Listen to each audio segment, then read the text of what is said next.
Je trouve que ça avance bien quand même. Ouais, je pense que d'ici octobre, octobre, ouais, d'ici la fin du mois de septembre, j'aurai atteint mes objectifs personnels.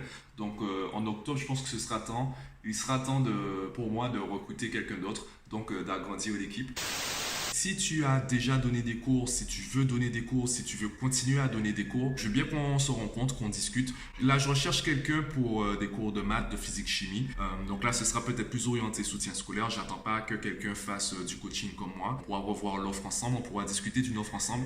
J'ai pas envie de parler d'embauche ou de recrutement. J'utilise le mot recruter parce que ce sera plus ou moins la même démarche. Je recherche pratiquement un associé. Pas forcément un associé officiel de Mathmaniac. Par contre, je recherche quelqu'un avec qui je m'entends. Je ne veux pas me retrouver à bégayer devant les parents. Je ne veux pas dire aux parents, en fait, je l'ai rencontré une ou deux fois et même moi, je ne sais pas. Évidemment, le risque zéro n'existe pas. Je pense qu'on peut trouver des personnes avec qui on s'entend. Et moi, je veux travailler avec des personnes avec qui je m'entends. Donc, si tu es intéressé, envoie-moi un message en privé et on pourra déjà convenir de premier rendez-vous, on va discuter. Si tu penses qu'on peut s'entendre, eh bien, contacte-moi et on verra si on peut travailler ensemble. En plus, ce matin, j'ai eu un rendez-vous avec mon contact dans l'équipe de basket et il m'a montré le futur local. Alors, je n'ai pas fait de plan parce que ce n'est pas mon local. Je ne vais pas te montrer les coulisses d'un spectacle que je ne dirige pas. Donc, on a vu ça. Je pense qu'on est sous la même longueur d'onde. C'est faire quelque chose de bien avec... sans partir dans l'extravagance, sans partir dans le superflu, quelque chose d'efficace et quelque chose de grand. En tout cas, voilà, l'ambition est là. Et même si c'est ce que je trouve intéressant lorsqu'on parle dans des projets, c'est que même si ça n'aboutit pas, entre-temps, on a accumulé des connaissances, des compétences, de l'expérience et également, surtout, des contacts.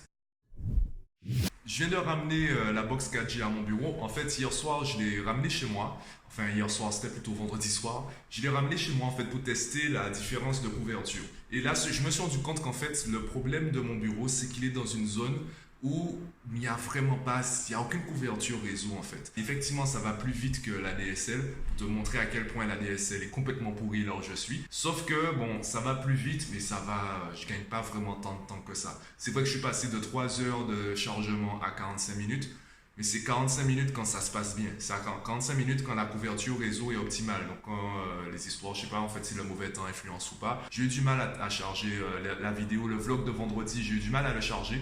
Du coup, j'ai ramené la box chez moi et là, ça m'a pris 20 minutes. 20 minutes pour les 3 plateformes. Donc ça, c'est génial. Donc ce que je pense faire, puisque c'est configuré par rapport aux antennes relais, la journée, je garderai en fait la box à mon bureau. Enfin, j'emmènerai la box à mon bureau pour que ça puisse se configurer avec l'antenne relais de la zone, parce que c'est configuré en fonction d'une zone bien précise. Et le soir, ben, je ramènerai chez moi pour publier les vlogs sur les différentes plateformes.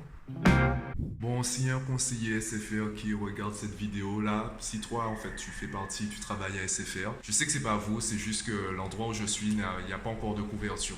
La DSL, en fait, tous les types de connexions, c'est lent, c'est très très lent. C'est pas contre vous les gars, je sais, votre box elle est très bien pour l'instant. Pour l'instant.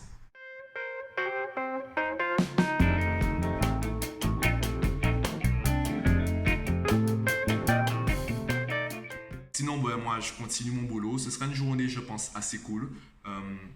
Je pense aller à la salle de sport. Je suis pas allé ce matin. J'ai une bonne raison, c'est que déjà, il pleut. Ouais, il pleut depuis ce matin. Bon, pas vraiment depuis ce matin, mais il pleut comme ça.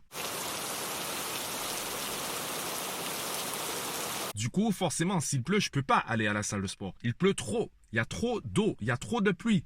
Bon, je sais, c'est une excuse. Mais bon, il y avait aussi le rendez-vous avec l'équipe de basket. Du coup, en fait, je me suis reposé ce matin et c'est pas grave, tu vois, je me suis reposé, quoi. Tu vas pas me faire culpabiliser pour ça. En plus, je suis devant la salle de sport. Donc, la séance de sport, je vais la faire. Est-ce que toi, tu as fait ta séance de sport aujourd'hui?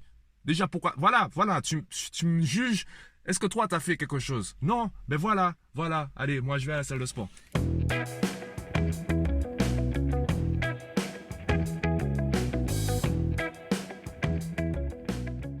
Séance terminée et justement le fait de m'être rendu à la salle en plein après-midi, ça m'a rappelé pourquoi je vais le matin. Le matin, il y a moins de monde. Et justement, une chose à savoir me concernant, c'est qu'à la salle de sport, je n'aime pas partager l'espace. Quand je commence une séance de sport, c'est comme si j'entrais dans ma tête. C'est comme si dans ma tête, il y avait une pièce qui m'était réservé. La séance de sport, en fait, c'est un moment de connexion avec mon corps, avec mon physique. Si tu me croises à la salle, tu me verras peut-être en train de me regarder dans le miroir. Je suis pas en train de m'admirer, c'est pas ça le but. Je suis plutôt en train de regarder, en fait, mes défauts. Quels sont les muscles que je veux travailler? Quelles sont les améliorations que je veux apporter concernant mon physique? Quelles sont également les victoires que j'ai déjà eues? En fait, où en est ma progression? Donc, je suis vraiment connecté avec moi-même. Et là, c'est difficile, en fait, d'être dans sa tête tout en partageant l'espace avec d'autres personnes, tout en prenant en compte, entre guillemets, l'existence des autres. De la même façon, quand je travaille, je peux pas travailler dans un espace de coworking, dans une médiathèque, dans une bibliothèque. Le simple fait de voir des personnes bouger, ça va attirer mes yeux, ça va me déconcentrer et je n'aime pas ça. Je préfère rester seul. Là, je me sens bien.